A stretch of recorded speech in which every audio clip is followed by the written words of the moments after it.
Aujourd'hui, je vous présente une analyse qui a été faite en 2009, en fait, dans le cadre de ma maîtrise en sexologie à l'UQAM. Donc, je vous la présente davantage sous l'angle de la méthodologie, évidemment. Donc, la raison pour laquelle on avait décidé de faire cette analyse-là, bon, c'est bien sûr la révolution Internet qui révolutionne autant le monde des relations sociales, les relations affectives, les relations sexuelles et autant l'accès à l'information. Donc, Internet, on l'a compris comme un lieu supplémentaire et alternatif au lieu traditionnel. L'utilisation d'Internet à des fins informatives est en croissance. Il y a plusieurs portails d'information et de services de santé sexuelle, sur la santé sexuelle, la santé physique et psychologique qui s'adressent à différentes clientèles. Et de plus en plus de Canadiens recherchent, entre autres, des conseils sur la santé sur Internet. Et ça, j'imagine que j'ai pas besoin de m'attarder là-dessus. Après une journée et demie, je crois qu'on vous l'a beaucoup répété, j'imagine en tout cas. Donc, conséquemment, Internet prend une place grandissante en matière de prévention et de promotion de la santé, en particulier pour les minorités sexuelles, et bien évidemment, offre des opportunités intéressantes pour la recherche. Donc, chez les minorités sexuelles, on s'est concentré chez les ARSA, donc les hommes ayant des relations sexuelles avec des hommes. Plusieurs avantages de l'utilisation d'Internet ont été relevés dans la littérature auprès de ce groupe-là. Le concept majeur étant le quintuple A. Quintuple A pour anonymat, accessibilité, le prix abordable, l'acceptabilité et l'approximation. En fait, ce que ça veut dire finalement l'anonymat, bien, bref, on est en ligne, on peut être anonyme, notre identité peut être cachée. L'accessibilité, c'est que c'est facile d'accès. Le prix abordable, c'est que c'est peu coûteux. L'acceptabilité, c'est que ça te permet de vivre des comportements qui, hors ligne, pourraient être marginalisés et te sentir tout à fait normal, finalement, dans ton environnement. Et l'approximation, c'est que ces comportements-là que tu vis en ligne ressemblent beaucoup à ceux qui sont hors ligne. Finalement, Internet permet un rassemblement communautaire, donc permet à plusieurs ARSA de se rejoindre sur la toile, permet aussi de dépasser les limites géographiques. Donc, la communauté gay, c'est très active à Montréal particulièrement et aussi dans d'autres centres du Québec. Mais là, ça permet à des gens qui sont à l'extérieur d'aller chercher des services, d'aller se rallier à d'autres personnes, de participer à un mouvement communautaire et de rencontrer, évidemment, d'autres personnes. Donc, voilà.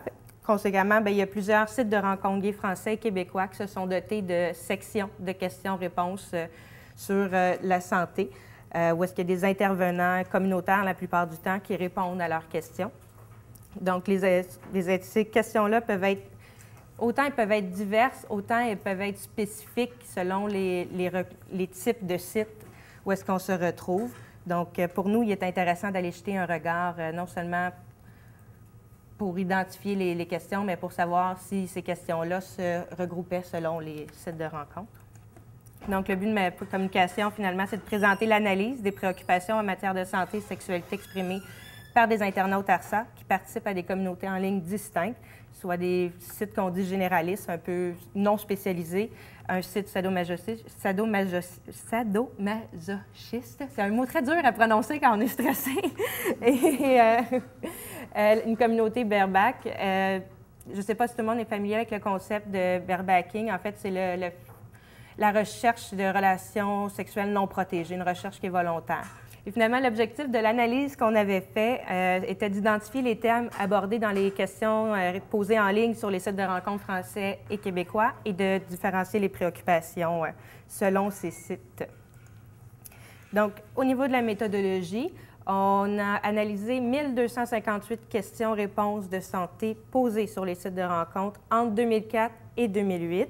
Donc, comme je vous l'ai dit tout à l'heure, un site bareback, un site SM pour sadomasochiste, ça va être plus facile à dire, et deux sites généralistes, l'un français et l'un québécois. Quand je parle français, je parle de la France. Les critères d'inclusion pour que les questions soient analysées devaient avoir dans les questions on devait pouvoir repérer de d'où provenait la question, donc le site de rencontre. On devait pouvoir avoir l'année de la question et on devait pouvoir avoir l'âge de l'usager qui a posé la question. Et au niveau des considérations éthiques, on n'a obtenu aucun nom ni aucune photo pendant la collecte de données, donc on n'avait aucune idée de qui posait les questions. C'est vraiment la question qui a été analysée. Donc, si on regarde la distribution, la plupart des questions ont été posées entre 2005 et 2007. La plupart des questions provenaient du site SM et du site généraliste français, mais néanmoins, on a une présence du site Berbac et généraliste québécois. Et puis ça, vous allez voir plus tard, ça a causé un petit biais dans nos analyses, puisque vu que les questions provenaient essentiellement de 2 sites majeurs, on contourne un peu ce biais-là parce que c'est une question d'analyse très descriptive, donc en présentant chaque site individuellement puis en les présentant combinés. Donc, ça nous permet d'avoir un regard qui nous permet de contourner ce biais-là. Donc, l'analyse qualitative que l'on a effectuée, en fait, pour les puristes, ils me répondraient que je n'ai pas fait une analyse qualitative et je leur répondrais qu'ils ont tout à fait raison. En fait, ce qu'on a fait, c'est qu'on a été chercher le contenu des questions pour se construire une base de données quantitative. C'est qu'à partir de toutes les questions qu'on a fait, on a fait, comment elle a dit tantôt, la codification et on a fait la classification, la catégorisation. Mais on n'a pas fait la mise en relation, donc on avait des questions, on allait chercher on analysait dans la question les thèmes qui étaient posés, les sujets de la question, souvent on avait plus qu'un. Et puis on l'a fait à partir du logiciel Atlas TI. Donc c'est ça, la base originale avait 3060 questions. Mais comme je vous ai dit tout à l'heure, on a réduit pour regarder que celles qui avaient certaines informations à l'intérieur. Donc voilà, l'analyse des thèmes qu'on a fait, les codes, en fait, on les a attribués, on est parti d'une liste déjà existante, de la même analyse qui avait été faite des années antérieures. Donc on est parti de cette liste-là qu'on a modifiée et adaptée au fil et à mesure de l'analyse, mais c'est ce qui a guidé le départ. Ensuite, par la suite, on a vérifié la codification afin de s'assurer que chaque thème était unique et on n'avait pas 2 thèmes qui voulaient dire la même chose. Et finalement, on a regroupé ces thèmes-là en famille selon leur sens commun. Donc, si je peux le détailler, on avait nos codes qu'on a rassemblés en thèmes et ces thèmes-là, on les a rassemblés en grandes familles. Donc, une famille peut recouper plusieurs thèmes mais qui ont le même sens. Et voilà. Puis, pour certaines familles, il y avait des thèmes, des sous-thèmes qui étaient très importants, donc on a préféré les laisser séparés. Et je vais vous montrer tout à l'heure ce que ça donne. Par la suite, on a fait une analyse qualitative. Donc, comme je vous ai dit, le but de l'analyse qualitative était de se construire une base de données. Donc, la base de données qui a été créée à partir d'Atlas a été transférée dans SPSS. Donc, chaque thème et famille ont été recodés en variables dichotomiques, soit 1 pour l'usager, la question traite de ce sujet-là, et 0, ça ne traite pas de ce sujet-là, sauf l'âge qu'on a laissé comme une variable telle quelle. Par la suite, on a fait des analyses de fréquence, donc juste qui nous disent combien de fois la donnée se répète, des analyses de carré, des analyses croisées et des one-one nova. Donc, on a retenu un seuil de signification AP égale 0,5. Donc, si je vous décris l'échantillon des questions, quand je parle d'échantillon, je parle toujours des questions. Un même usager peut avoir posé plusieurs questions, ça, on ne le sait pas. Donc, on voit que pour l'âge, la moyenne d'âge était plus élevée chez les usagers qui ont posé des questions sur le site SM, les plus jeunes étant ceux provenant du site généraliste québécois. La différence d'âge était significative. Si on regarde selon le lieu de résidence, donc la plupart des questions nous provenaient de France, mais à part le site généraliste québécois, bien sûr que la plupart des questions provenaient du Canada. Mais on peut quand même voir ce qui est intéressant, c'est le site SM où il y a qu'il y a une représentativité un peu un peu sur toute la scène internationale.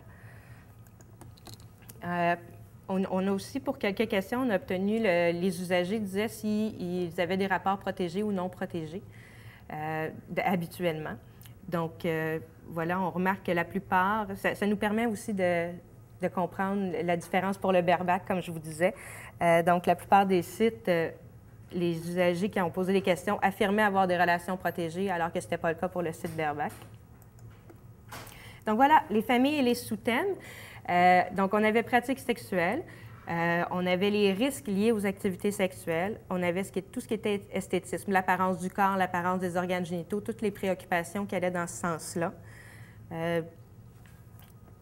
Donc voilà. Ensuite, nous avions les lieux de rencontre. Donc, où est-ce qu'on va? Qu'est-ce que ça signifie quand on voit tel ou tel signe dans tel lieu de rencontre? Donc, tout ce qui est un peu sur la socialisation. Donc, tout ce qui était au niveau de la performance, donc être au meilleur de ses capacités, la plupart du temps dans les relations sexuelles, évidemment. Tout ce qui était au niveau des développements relationnels, au niveau affectif, sexuel ou social. Donc, on avait les symptômes du VIH et des ITSS, la transmission du VIH et des ITSS. ITSS pour infection transmissible sexuellement et par le sang. On avait toute la dimension médicale qu'on a divisée entre ce qui était préoccupation médicale, donc préoccupation par rapport à des symptômes non spécifiques, et préoccupation liée à des interventions médicales. Donc, j'ai tel médicament à prendre, je vais subir telle information, telle opération, qu'est-ce qui se passe, que je m'inquiète, ou dans ce sens-là. Tout ce qui était de la dimension psychosociale, donc qui incluait les difficultés relationnelles, l'identité de genre, le travestissement, l'orientation sexuelle, les préoccupations psychosociales en général, donc par exemple la confiance en soi. On avait aussi tout ce qui traitait de la terminologie, donc dont la terminologie médicale. Mon médecin m'a dit que j'ai ça, qu'est-ce que ça veut dire? Ou j'ai lu ça à tel truc, qu'est-ce que ça veut dire? Comme ici, on voit que l'usager demande c'est quoi des kystes sébacés. Donc, il y a aussi tout ce qui était au niveau de la terminologie des pratiques, soit que ce soit de la terminologie de pratiques sexuelles ou de consommation de drogue. Tu sais, souvent, vous pouvez voir un usager qui disait « Bon, j'ai chatté avec tel autre, il m'a proposé telle activité, c'est quoi? » Avant de dire oui, j'aimerais bien savoir c'est quoi. Donc, voilà. Et tout ce qui était aspect divers, un peu difficile à classer. Donc, il y avait les aspects légaux qui étaient demandés ou des gens qui utilisaient tout simplement le site pour s'exprimer, exprimer leur opinion. Donc, voilà. Voilà, c'est la distribution que ça donne sur l'ensemble des questions. Donc, on voit que le risque est la dimension la plus traitée. La dimension médicale arrive en second et suivie de la dimension psychosociale. Ce qui est très intéressant, surtout vu qu'on est au sujet dans la communauté gay, c'est qu'en santé publique, on a une grande préoccupation sur la transmission du VIH, la transmission des ITSS. On s'attendait, après ma barre, à ce que ce soit la question la plus posée. Et non, ça arrive en 4e et en 5, 6, 7, 8e place. Toutefois, ça varie selon les sites de rencontre. Donc, quand on était dans le site sadomasochiste, on avait la plupart des questions traitaient du risque, suivi des pratiques, suivi du médical. Donc, ici, je vous le présente vraiment indépendamment. Il n'y a pas de lien significatif exposé encore. Au niveau du site généraliste français, ici, c'était j'ai perdu ma souris. la dimension psychosociale qui était la plus questionnée, suivi du médical et à égalité le risque et les pratiques. Au niveau du BERBAC, le risque et le médical étaient les deux questions les plus posées, suivi de la transmission des ITSS et du VIH. Au niveau du BERBAC, de souvenirs, quand on analysait, on avait beaucoup de questions qui traitaient de la façon de diminuer les risques tout en ayant des relations non protégées. Donc, quand on parle de sérotriage, le fait de choisir un partenaire du même statut sérologique que soi, est-ce que c'est vrai que ça diminue les risques de transmission ou des trucs comme ça? Ou si on fait telle chose avant ou telle chose après, on peut-tu diminuer nos risques de transmission? Donc, au niveau de généralistes québécois, ce qui était le plus souvent traité était la dimension du risque, la dimension médicale et les pratiques. Donc, quand on a voulu comparer de façon significative, on a fait des analyses de Kikaré. Donc, tous les sites variaient significativement. Donc, ça nous a permis d'identifier qu'au niveau du site sadomasochiste, le risque était la dimension du risque était surtout traitée dans le site sadomasochiste. La même chose pour la transmission des ITSS et le VIH et pour les symptômes. Donc, au niveau du côté médical, on trouve surtout au niveau généraliste français, mais on a quand même un bon poids au niveau BERBAC. Même chose psychosocial, on est généraliste français au niveau de la performance, les relations, l'esthétisme. Donc, tout ce qui est sujet qui rentre dans une grande famille sur la santé psychosociale, sur l'apparence, sur l'estime de soi, le site généraliste français avait beaucoup de questions dans ce sens-là. Et la terminologie, quand je disais tout à l'heure, les gens demandaient quelle pratique veut dire quoi, mais ça, c'était beaucoup plus fréquemment retrouvé dans le site SM. Et c'est vrai que ils ont des terminologies qu'il faut connaître parce qu'il y a des termes qu'on se demande, « Oh, mon Dieu, ça sort de où ça? Qu'est-ce que c'est? Ça représente quoi? » Puis les usagers du site aussi se posaient ces questions-là.